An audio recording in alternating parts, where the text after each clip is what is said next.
तो अब मैं दावत देता हूँ जमात 11वीं से तहरीम फातिमा को कि वो आए और स्टेज पर तशरीफ लाएं और स्पीच अपनी पेश करें।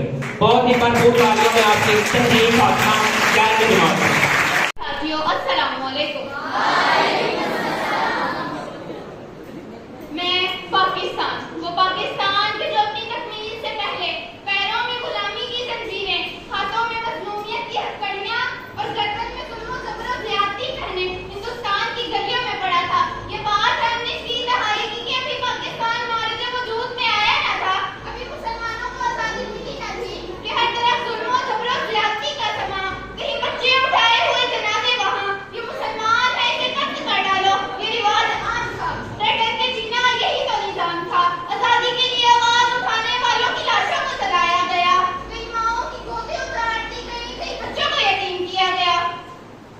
अरे ज़हीर बूढ़ों ने अपने कमजोर कांधों पर जवान बेटों के लाशें उठाए। सदर अली वक़ार ऐसे में तारीख नकली सिराए ऐसे शख्स की जो आएगा इंसाफ दिलाएगा, इंसाफ के झूठे लोगों से हमको निजात दिलाएगा।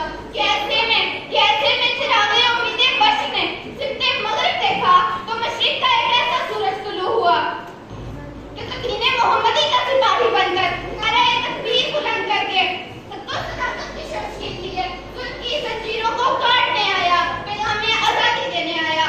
और फिर दुनिया ने देखा कैसे कहते मुसलसल की दास्तान निगारे वतन की सलामती का उन्वान बन गई और दुनिया में एक नई इस्लामी सल्तनत पाकिस्तान बन गई। 27 रमज़ान मुबारक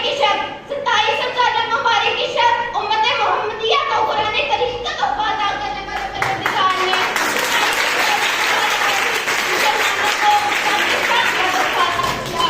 एक बार ख्वाब को पूरा किए हुए मुसलमान खड़े हैं कुर्बानियां दिए हुए।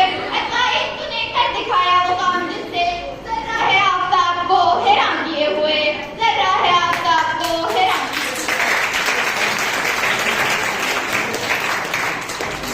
सदर अली वक़ार मेरी आंखों के सामने फिरोज खान है कि जो कारगिल की जंग में दुश्मन को मार देते हैं, दमगा जुर्रत हासिल करते हैं और आफताब को हैरान कर देते हैं। फिर मेरी आंखों के सामने बहादुर नौजवान टीपू सुल्तान है कि जो दुश्मन को मार देते हैं, अंग्रेजों को धूल चटाते हैं, चेहरे में सूर होने का लक़ब पाकर आफताब को हैरान कर देते हैं। फिर मेरी आंखों के सामने कमसिन फातिमा बिन्त अब्दुल्ला है कि जो शहीद जख्मियों को पानी पिलाने के लिए आगे बढ़ती हैं, शहादत का रुतबा पाकर आफताब को हैरान कर देती हैं। फिर मेरी आंखों के सामने शहीद मकबूल हुसैन है कि इस शख्स की जुबान को काट दिया जाता है, इसके नाखून चीर दिए जाते हैं और इसे पाकिस्तान मुर्दाबाद कहने पर मजबूर किया जाता है।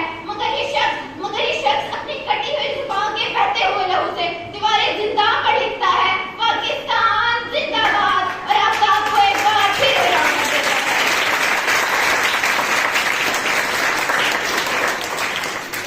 सदर अली वक़ार हमने जब भी अपनी तहजीब को थामे रखा तो हम बुलंदियों पर पहुंचे, हमने अपने संसार को ऊंचा किया तो हम कैसरों की सिरा के मेहमानों को ईमानी ताकत से लड़ाने वाले, हम फतह मक्का के मौका पर अहम मुद्दा सुनाने वाले, हम सोमनाथ के बुतों को जमीन पर गिराने वाले, हम बहराए जुल्मात पर घोड़े चढ़ाने वाले, हम जर्रे हैं आफताब को हैरान किए हुए, हम जर्रे हैं आफताब को हैरान किए हुए। फिर मेरी आंखों के सामने अब्दुल सत्तार ईदी हैं कि जो दुनिया की नंबर 1 एम्बुलेंस सर्विस बनाकर आफताब को हैरान कर दे। फिर मेरी आंखों के सामने मोहम्मद अली सटपारा